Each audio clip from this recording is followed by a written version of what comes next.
Anyway, nakabili naman tayo kahit pa paano. Ay, tapon. Hindi ka magkakalat ha. Tignan natin. Yun. Alright. So yan, kung makikita nyo, 20 grams. Ayun oh, nakakakita pa tayo ng ka-journal natin guys oh.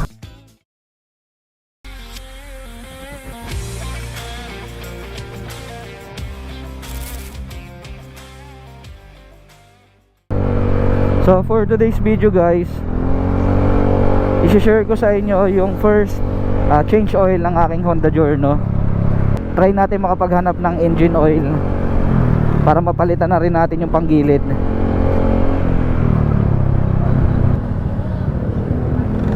Busy yung GMA ah. Moto Central, bukas ka ba? Sarado boy. Ayun no. Saan tayo pupunta? Pag wala pa sa motor trade dito, baka babalik na lang ako dun sa malapit sa palengke. Bukas ka ba? Ayun, bukas nga. Dito na ako.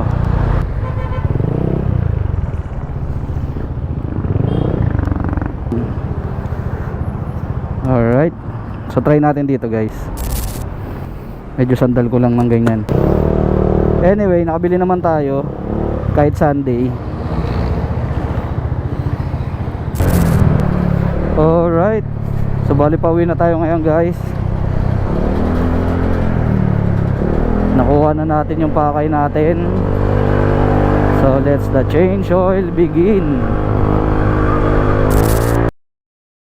So bali nandito na ako sa bahay ngayon guys. So umpisahan agad natin yung pag-change oil dito sa ating Honda Giorno. So para maging accurate yung pagpapalit natin ng engine oil guys, hanapin natin dito sa manual yung dami ng liters or ml na ilalagay kapag kasama yung strainer. So yun, may guide na tayo. So 0.850 ang ilalagay natin. So itong tatanggalin natin 12 mm. Ito alam ko 14 to eh. Tingnan natin. 14 ka ba? Ay hindi. 16. Hindi rin. 17. Ayun. 17 mm. Ang gamit naman dito sa strainer.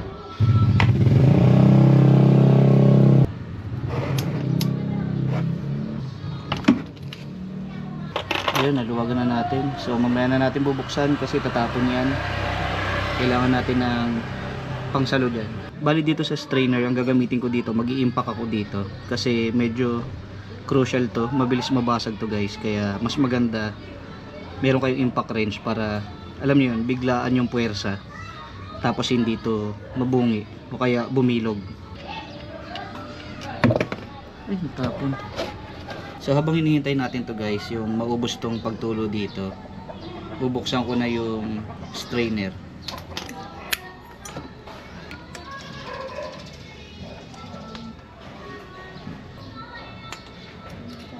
Ayun. Kita nyo guys oh, yung mga dumi oh. Ayan guys oh. Mga matitigas na part oh. Alright, okay na yan, pupunasan ko na lang yan.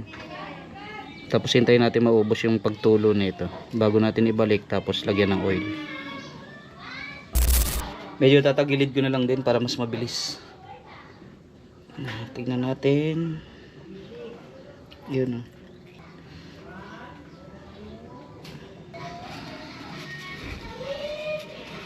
Tapos ang orientation nito guys is ganito. Pasok nyo yan, yung screen doon sa loob ng spring. Tapos itakip nyo tong strainer. Then papasok nyo siya dito sa loob. So yan. Hand tight lang muna natin. Pasok natin sa loob. Tapos clockwise.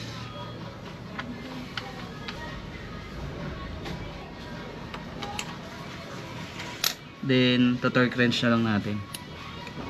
Dito 24 yung standard, dito 20. Pero ang gagawin ko dito siguro 22 lang, tapos dito mga 18. So naka 22 na to Newton meter. Ewan ko kung kita nyo. Ang tigas ah. Tumunog na ata. Tingnan natin. Hindi ko lang alam kung rinig, pero pag pinipersa ko siya, lumalagotok na. Tingnan natin kung maririnig. Ayun. Alright, so bali ito guys, 19 Newton meter lang. Higpitan na natin. Ang standard nito 20, pero 19 ko lang. Yun na yun. Try natin ng 20.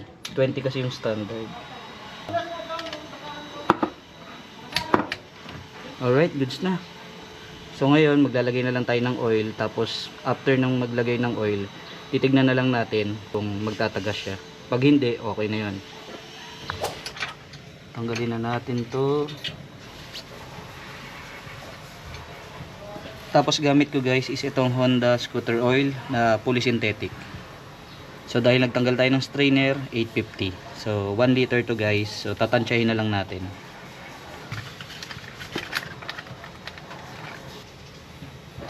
Yun.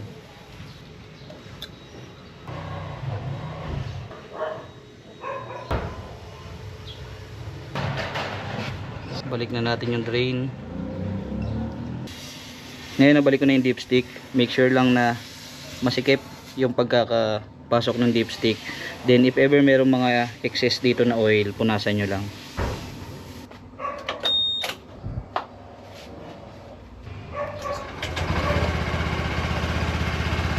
So bali hayaan ko muna siyang tumakbo guys ng 3 to 5 minutes bago ko i-check yung oil level na nilagay natin using yung old dipstick niya. Then i-check ko na rin yung ilalim if ever may leak yung drain plug.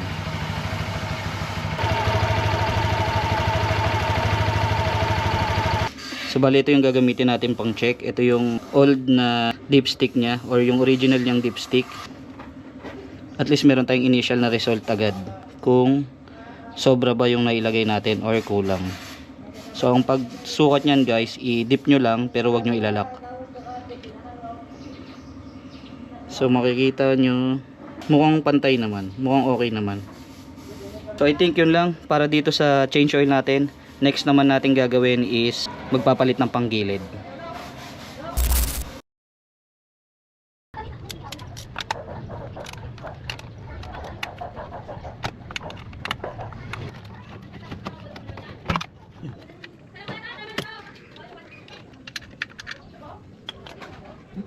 So pagtanggal nito guys, ginawa ko na lang para madukot ko yung mga nandito sa loob.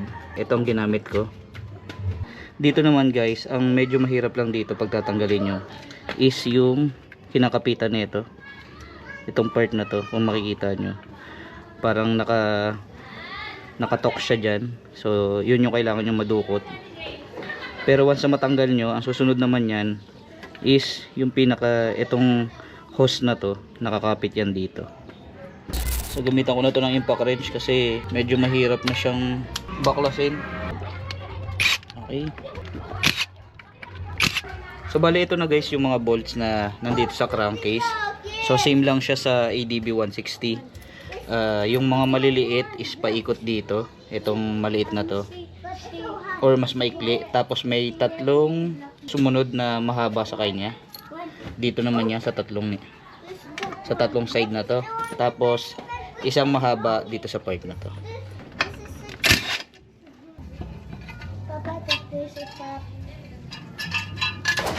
So ito guys, ang laman nito, actually matagal ko na to nabili. RS8 to na center string. 166 black, 166 black. So fast. Tapos ito naman is RS8 na 16 grams. So para matanggal natin to guys, 22 mm. Then ito naman 19.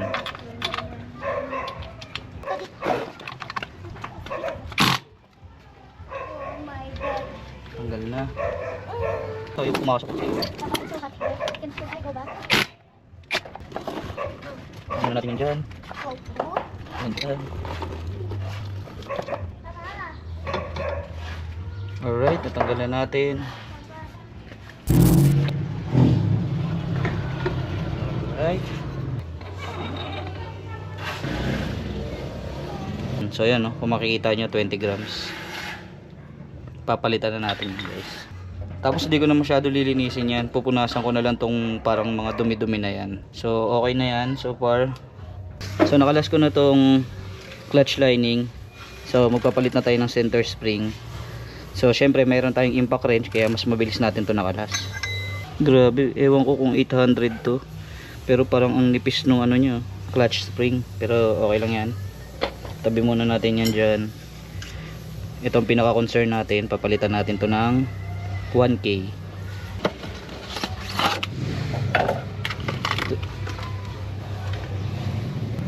Hopefully pit to. Ayun, pit naman. Bilangan tayo ng ikot. So lamang lang to ng isang ikot.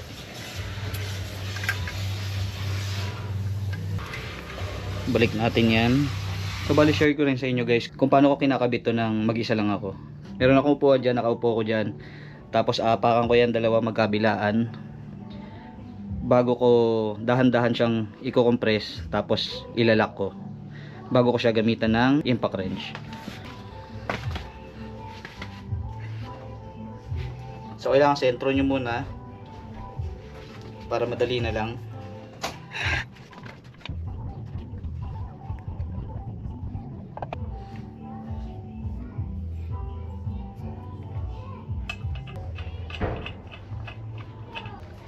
So yun, basic lang.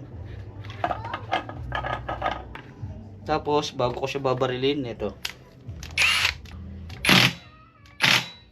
Okay na yun. Maigpit na yun.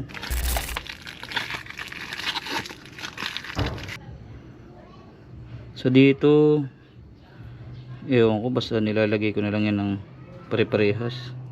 RS8, ayan. RS8, ayan. Yung spring, ito na guys, yung green na nakikita nyo. So almost complete na. So bali ang susunod niyang gagawin guys is ito. Hindi ko siya kayang tignan ng ganyan lang eh. So ispray na natin yan ng CVT cleaner. Pero hindi ko na idadama itong part na to, yung may mga seal. As is na yan. Ito lang, itong mga part na to. Alright. Ayan. Ang dumi oh.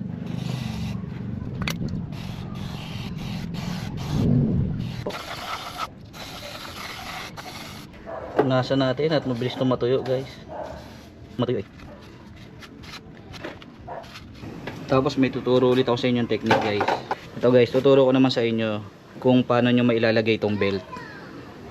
Kasi actually hirap ako dun sa ginagawa ng iba.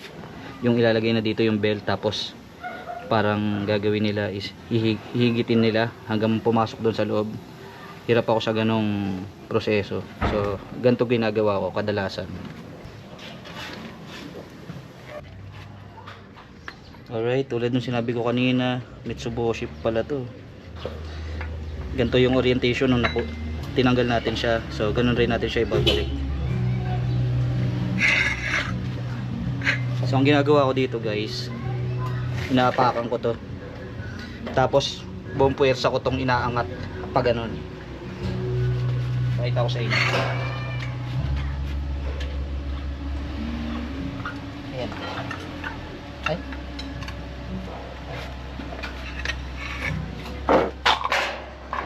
Nakasagad na yan guys. Balik na natin.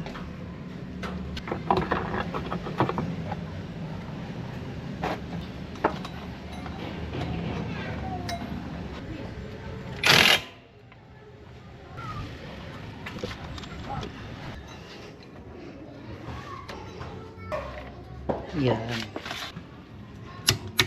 Alright. Tapos dito naman guys, 49 Newton meter. Yun, tumunog na. Okay. Alright, okay na. Balik na lang natin.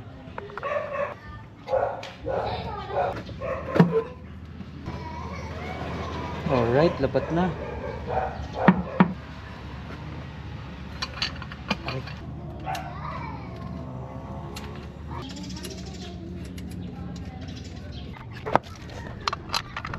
Tapos, dito.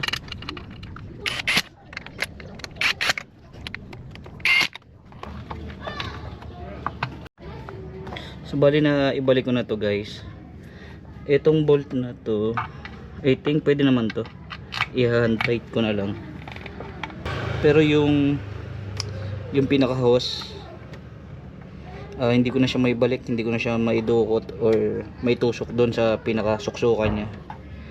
Yung fastener hindi ko na ilalagay kasi mahirap nga siyang tanggalin. So sana lang hindi siya mag-vibrate kapag ginagamit na yung motor. Pag hindi siya nag-vibrate, goods yun. So hindi na natin kailangan ibalik pa yung pinaka hose na may wire sa loob pati dito sa fastener para madali na lang natin to mabuksan yung CVT kapag kinakailangan. Alright, all goods na. So liligpitin ko na lang to, then later iti-testing natin. So bali ngayon guys, tinetesting na natin yung kinabit nating panggilid, yung 16 grams straight ng RS8 pati yung center spring. So ang masasabi ko guys, dun sa upgrade na ginawa natin kanina, yung hinahanap nating arangkada nakuha talaga natin.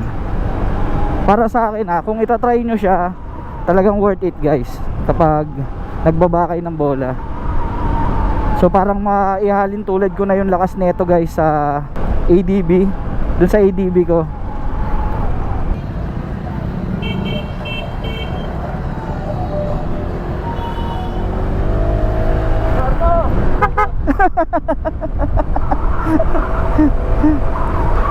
Ayun nakakakita pa tayo ng ka-Giorno natin guys Hindi natin alam kung part siya ng Cavite, na Giorno Cavite o Giorno Etivac. Mukhang gigilid pa kami. Okay na Chip na. Thank you Chip.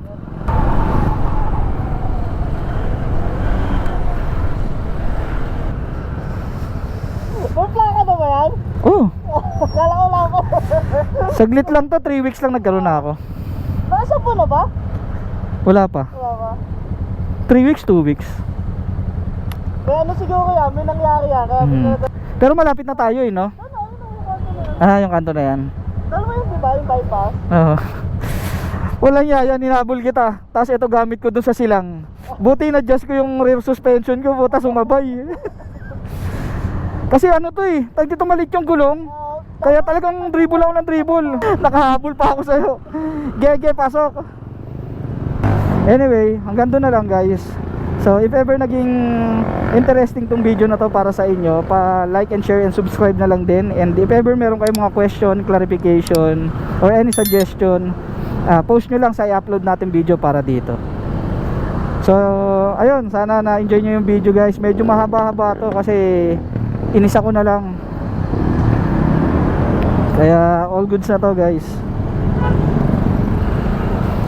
Ayan, dito na Sai. Ayan na sila, naka big bike sila, baliw. Naka big bike. Dito na tayo. Tabi na natin yun dyan. Oo.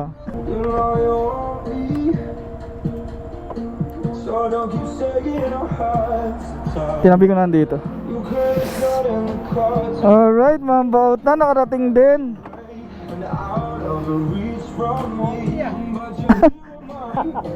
Classic yung dinala mo, classic din mo na akin.